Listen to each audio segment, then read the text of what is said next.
आदाब दोस्तों। रविंद्रनाथ टैगोर का एक मशहूर अफसाना पेश खिदमत है। अफसाने का नाम है एक रात। मैंने सूरबाला के साथ पाठशाला में पढ़ा था और उसके साथ खेला भी करता था। मैं अक्सर उसके मकान पर भी जाया करता। उसकी माँ मेरे साथ बड़ी शफकत से पेश आती। कभी कभी हम दोनों को इकट्ठा खड़ा करके वो अपने मियाँ से कहा करती, देखो कैसा अच्छा मालूम हो रहा है। अगरचे मैं कमसिन था, फिर भी इन बातों का मतलब बहुत समझता था। ये ख्याल मेरे दिल में बैठ गया था कि सूरबाला पर मेरा हक दूसरों से ज्यादा है, और इसी ख्याल में मस्त होकर कभी कभी मैं उस पर अपना इख्तियार जताने से भी न चूकता था। वो भी सब्र सुकून के साथ मेरी बातें सुना करती और मेरी ज़्यादतियां सहा करती। लोग उसके हुस्न की तारीफ किया करते, लेकिन उस उज्जट लड़के के पास उसके हुस्न की क्या वक़्त हो सकती थी। मैं सिर्फ इसी कदर जानता था कि मेरी फरमाबरदारी करने के लिए ही सूरबाला ने अपने बाप के घर में जन्म लिया है, लिहाजा मेरे लिए वो मखसूस तौर पर तगाफुल बरतने की चीज है। मेरे वालिद एक बड़े जमींदार के नायब थे। उनकी ख्वाहिश थी कि मुझ में थोड़ी सी सुध-बुध हो जाए तो वो मुझे भी किसी जमींदार के यहाँ रखवा दे, लेकिन मेरा दिल उधर न जाता था। हमारे मोहल्ले का नील रतन जिस तरह घर से भागकर और कलकत्ते में लिखना पढ़ना सीखकर कलेक्टर का नाजिर हो गया था, मेरा भी नस्बुल्लैन वैसा ही ऊंचा था। मैंने अपने दिल में सोच रखा था कि अगर कलेक्टर का नाजिर ना भी हो सकूं तो जज की अदालत का हेड क्लर्क तो जरूर बनूंगा। मैं अक्सर देखा करता कि मेरे वालिद अदालत के मज़कूरा बाला मुलाजमीन की बड़ी खातिर तवाज़ो किया करते और मौके मौके से मछलियाँ, सब्जियाँ और रुपए पैसे भी उन लोगों को नजर करते। बचपन ही से ये बातें मालूम थी, इसलिए कचहरी के हर बड़े छोटे मुलाजिम को, यहाँ तक के कलेक्टर साहब के चपरासी तक को मैं बड़ी इज्जत की नजर से देखा करता। ये लोग हमारे बंगाल के काबिले प्रस्तिश देवता हैं। गोया हमारे 33 करोड़ देवताओं की ये छोटी छोटी शबीहें हैं। दुनियावी मामलात में कामयाबी हासिल करने के लिए खुद नुसरत व जफर के देवता गणेश जी से भी ज्यादा लोग इन पर भरोसा किया करते हैं। चुनांचे पहले गणेश जी जिन चीजों के हकदार थे, आजकल वो सब चीजें इन्हीं लोगों को बतौर नजर दी जाती हैं। मैं भी एक दिन नील रतन की तरह मौका निकालकर कलकत्ता भाग गया। पहले मैं अपने देहात के एक जाने पहचाने शख्स के मकान पर ठहरा था। फिर मेरी तालीम का खर्च मेरे वालिद भेजने लगे।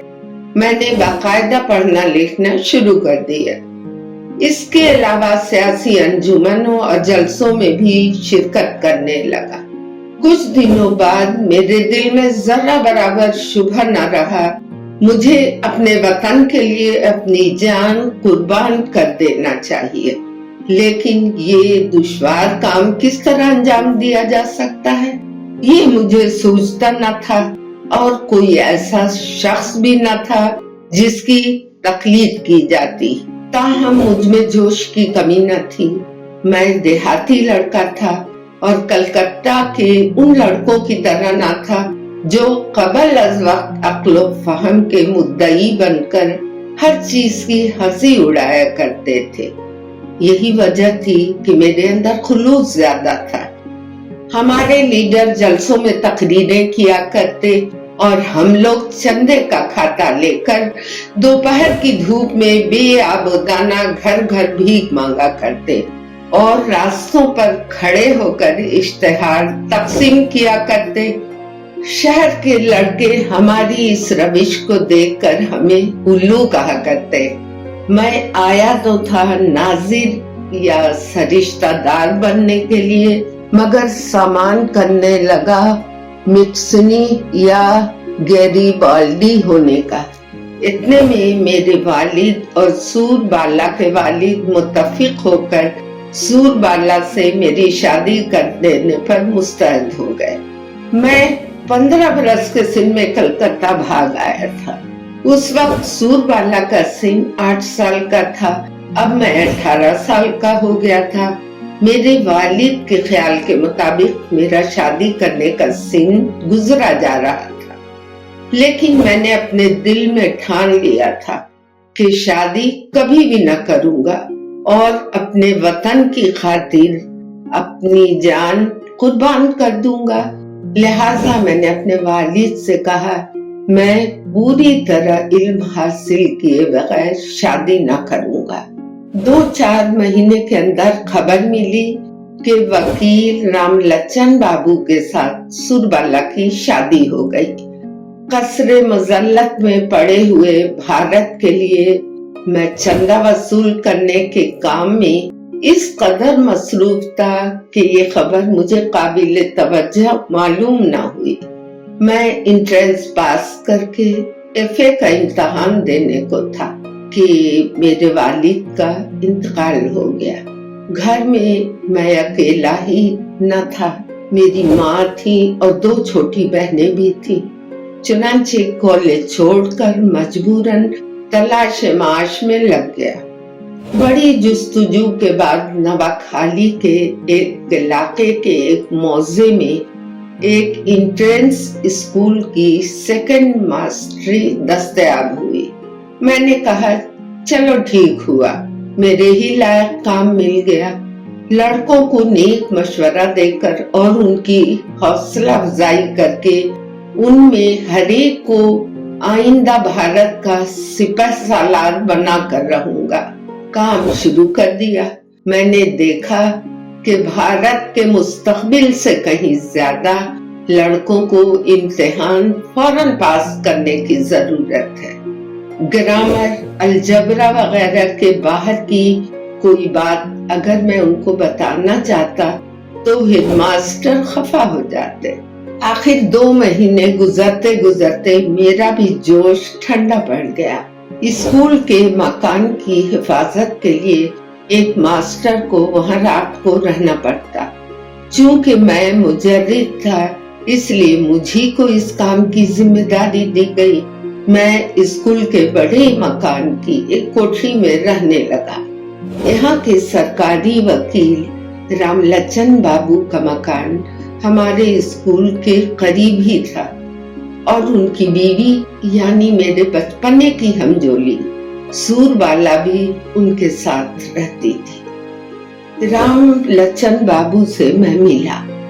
सूरबाला के साथ मेरे बचपने के ताल्लुकात से रामलचन बाबू वाकिफ थे या नहीं, इसका मुझे इल्म न था।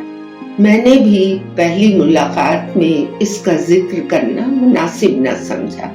स्कूल की छुट्टी के दिन मैं एक दफा रामलचन बाबू से मिलने गया। किस बारे में उनसे गुफ्तगू हो रही थी यह मुझे ठीक याद नहीं। शायद भारत की जुबूहाली पर बातें हो रही थी। ऐसा न था कि वो इस बारे में बहुत मुतरद्दिद थे। ये मौजू ही ऐसा है कि हुक्का का दम लेते हुए भी उस पर इत्मीनान के साथ घंटे 1.5 घंटे बातें हो सकती हैं। करीब के कमरे से चूड़ियों की हल्की सी झनकार और किसी के कपड़ों के सरकने की आवाज और पैर की आहट मेरे कान में आई। मैं साफ समझ गया कि झरोखे के आड़ से किसी की मुश्ताक आंखें मुझे देख रही। मान 2 आंखें मुझे याद आ गईं। एतमाद, भोलापन اور بچپنے کی محبت سے لبریز 2 آنکھیں، کالی کالی پتلیاں اور دلاویز نظر میری آنکھوں کے سامنے پھرنے لگی۔ ایکائک کسی نے میرے دل کو اپنی مٹھی میں مضبوطی کے ساتھ پکڑ لیا اور اس طرح دبایا کہ اس میں درد ہونے لگا۔ میں مکان لوٹ آیا مگر وہ درد باقی رہ گیا۔ لکھتا پڑھتا کام میں لگا رہتا مگر کسی طرح بھی میرے دل کا درد جاتا نہ تھا، بلکہ دل پر مجھے بوجھ سا محسوس ہونے لگا۔ شام کے وقت میں سوچنے لگا کہ آخر ایسا کیوں ہوا۔ دل کے اندر سے آواز آئی، تمہاری وہ سور بالا کیا ہوئی؟ میں نے جواب دیا، میں نے تو اس کو خود ہی چھوڑ دیا ہے، کیا وہ عمر بھر میرے انتظار میں بیٹھی رہتی؟ دل کے اندر کوئی بول اٹھا۔ ایک دن وہ تھا کہ محض تمہارے چاہنے سے تمہیں مل جاتی، مگر آج اگر تم اپنا سر پھوڑ ڈالو تب بھی اس کی صورت تک دیکھنے کا اختیار تم کو نہیں ملے گا۔ تمہارے بچپنے کی سور بالا تمہارے جتنے ہی قریب ہو، اس کی چوڑیوں کی جھنکار تمہارے کان میں آئے اور اس کے سر کے بالوں کی مہک تمہارے ناک میں پہنچے، پھر بھی تمہارے اور اس کے درمیان برابر ایک دیوار حائل رہے گی۔ میں نے کہا، تو پھر کیا ہوا؟ سور بالا میری ہے کون؟ جواب ملا، ہاں، آج سور بالا تمہاری کوئی بھی نہیں ہے، لیکن وہ تمہاری کیا نہیں ہو سکتی تھی؟ بات تو ٹھیک ہے، سور بالا میری کیا نہیں ہو سکتی تھی؟ وہ میری سب سے زیادہ رفیق، میری سب سے زیادہ عزیز اور میرے دکھ سکھ کی شریک ہو سکتی تھی، لیکن آج مجھ سے وہ اتنی دور ہے اور اس سے میری اس قدر مفارقت ہے کہ میرے لیے اس کو دیکھنا تک منع ہے۔ اور رام لچن جس سے سور بالا کا کوئی بھی تعلق نہ تھا، اور ایک رٹے ہوئے منتر بڑبڑا کر اس کو دنیا بھر کے سامنے ایک دم میں اچک کر لے بھاگا۔ میری غرض کسی جدید اصول کی تبلیغ نہیں، نہ میں سماج کو بگاڑنا چاہتا ہوں، میں صرف اپنے دل کی کیفیت کا اظہار کر رہا ہوں۔ اپنے دل میں جو خیالات پیدا ہوتے ہیں کیا سبھی غور طلب ہوتے ہیں؟ لیکن میں اپنے دل سے اس خیال کو کسی طرح بھی نکال نہ سکتا تھا کہ رام لچن کے یہاں جو سور بالا رونق افروز ہے وہ رام لچن سے کہیں زیادہ میری اپنی ہے۔ میں جانتا ہوں کہ ایسا خیال کرنا ناجائز اور قابل اعتراض ہے، لیکن خلاف فطرت نہیں، پھر تو کسی کام میں میرا جی نہ لگتا۔ دوپہر کو جب میں کلاس میں بیٹھا رہتا اور لڑکے گنگناتے رہتے اور باہر کی تھوڑی سی گرم ہوا نیم کے پتوں کی خوشبو لیے کمرے کے اندر داخل ہوتی تو جی چاہتا، نہ معلوم کیا جی چاہتا۔ فقط اتنا کہہ سکتا ہوں کہ بھارت کے ان ناخیز پودوں کی گرامر کی غلطیوں کو درست کر کے زندگی بسر کرنے کو جی نہیں چاہتا تھا۔ اسکول کی چھٹی ہو جانے پر اتنے بڑے مکان میں تنہا جی گھبراتا، لیکن اگر کوئی صاحب ملنے کو آ جاتے تو اس سے بھی دل برداشتہ ہو جاتا۔ شام کے وقت تالاب کے کنارے سپاری اور ناریل کے پتوں کی ہوا میں ہلنے کی بے معنی آواز سنتے ہوئے میں سوچتا کہ انسانی سماج ایک دھوکے کی ٹٹی ہے، وقت پر کام کرنے کی بات کسی کو بھی نہیں سوچتی اور وقت نکل جانے پر ہاتھ ملتے رہ جانا پڑتا۔ تم جیسا آدمی سور بالا سے شادی کر کے बुढ़ापे तक आराम से जिंदगी गुजार सकता था। तुम चले थे गैरी बाल्डी होने, लेकिन हुए एक देहाती स्कूल के सेकंड मास्टर। और रामलचन राय वकील को सूरबाला से ही शादी करनी थी, ऐसी कोई बात ना थी। शादी के एक लम्हे पहले तक उसके लिए सूरबाला जैसी थी, भवशंकरी भी वैसी ही थी। शादी करने के लिए उसकी कोई खास सोचो विचार की जरूरत भी नहीं हुई थी। उसे एक शादी करनी थी, उसने सूरबाला ही से कर ली। अब तो वो सरकारी वकील है और उसकी अच्छी आमदनी है। जिस दिन घर में दूध जल जाता है वो सूरबाला को तंबीह करता है, और जिस दिन वो खुश रहता है उनके लिए जेवर बनवाता है। रामलचन मोटा ताजा है और उसको कोई फिक्र नहीं है। तालाब के किनारे आसमान पर तारों को देखते हुए उसे किसी दिन आहें भरकर शाम गुजारनी नहीं पड़ती। किसी बड़े मुकदमे की जरूरत से रामलचन को कुछ दिनों के लिए किसी दूसरे मकाम पे जाना पड़ा। अपने स्कूल के मकान में जैसा मैं अकेला था, शायद सूरबाला भी अपने मकान में वैसी ही अकेली थी। मुझे याद है वो दोशंबा का दिन था। सुबह ही से आसमान पर बादल छाए हुए थे। 10 बजते बजते बूंदाबांदी होने लगी। आसमान की हालत देखकर हेडमास्टर ने लड़कों को छुट्टी दे दी और स्कूल बंद कर दिया। आसमान पर बादलों के काले काले टुकड़े इस तरह इधर से उधर जाते आते थे कि मालूम होता था कि किसी बड़े काम के इंतजाम में वो दिन भर सरगर्दा फिर रहे हैं। दूसरे दिन तीसरे पहर मूसलाधार बारिश शुरू हो गई और उसी के साथ आंधी भी आई। जो जो रात बढ़ती गई, मेघ और तूफान की शिद्दत भी ज्यादा होती गई। पहले पूरब से हवा आ रही थी, फिर रफ्ता रफ्ता उत्तर से हवा चलने लगी।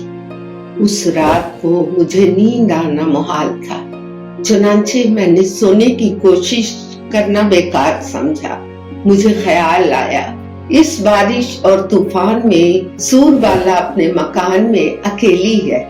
हमारे स्कूल का मकान उसके मकान से ज्यादा मजबूत था। जी चाहा कि उसको बुलाकर स्कूल के मकान में जगह दूं और मैं खुद तालाब के किनारे किसी तरह रात गुजार दूं, लेकिन इस बारे में कोई फैसला न कर सका। इतने में सैलाब के आने की आवाज सुनाई दी। गोया समंदर दौड़ा चला रहा था। मैं घर छोड़कर बाहर निकल पड़ा। सूरबाला के मकान की तरफ चला। उसके मकान तक जाने के लिए अपने तालाब के किनारे पर से गुजरना पड़ता था। वहां पानी घुटनों तक आ गया था। जब मैं तालाब के किनारे पहुंचा तो एक दूसरी लहर आ मौजूद हुई। मैं जब तालाब के उस किनारे पर जाकर खड़ा हुआ तो उसके दूसरी तरफ और भी कोई आकर खड़ा हो गया। वो कौन था, उसकी खबर मेरे सर से पैर तक के हर रगो रेशा को हो गई और मुझे ये भी यकीन हो गया कि उसने भी मुझे पहचान लिया।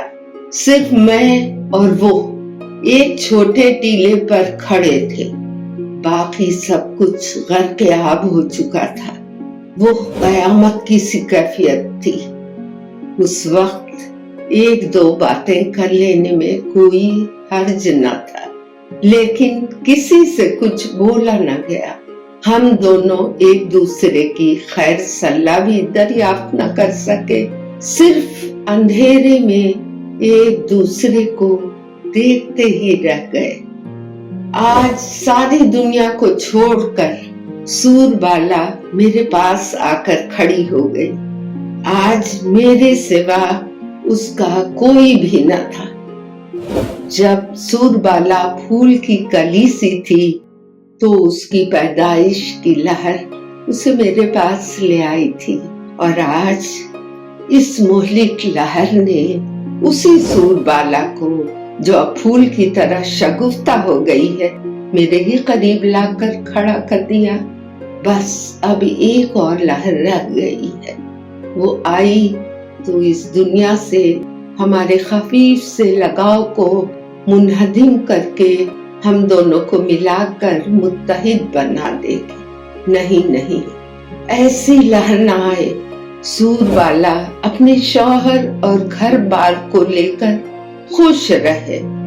اس سیلاب اور طوفان کے اندر تالاب کے کنارے مجھے تو ایک رات نے نامحدود مسرت کا ذائقہ چکھا دیا۔ رات ختم ہو گئی، آندھی رک گئی، سیلاب کا پانی کم ہو گیا۔ سور بالا کچھ بولے بغیر اپنے گھر لوٹ گئی۔ میں بھی چپ چاپ اپنے مکان پر واپس چلا گیا۔ میں نے سوچا کہ نہ میں ناظر ہوا نہ سرشتہ دار، میں ایک بوسیدہ اسکول کا سیکنڈ ماسٹر ہوا۔ میری اس دنیا کی زندگی میں تھوڑی دیر کے لیے ایک غیر محدود رات نمودار ہوئی تھی۔ اپنی عمر میں جتنی راتیں گزر گئی ہیں اور جتنی آنے والی ہیں، ان سب راتوں کی ایک رات نے استغیانی میں میری تمنا پوری کر دی۔ تو دوستو، یہ ایک رات کہانی آپ کو ضرور پسند آئی ہوگی۔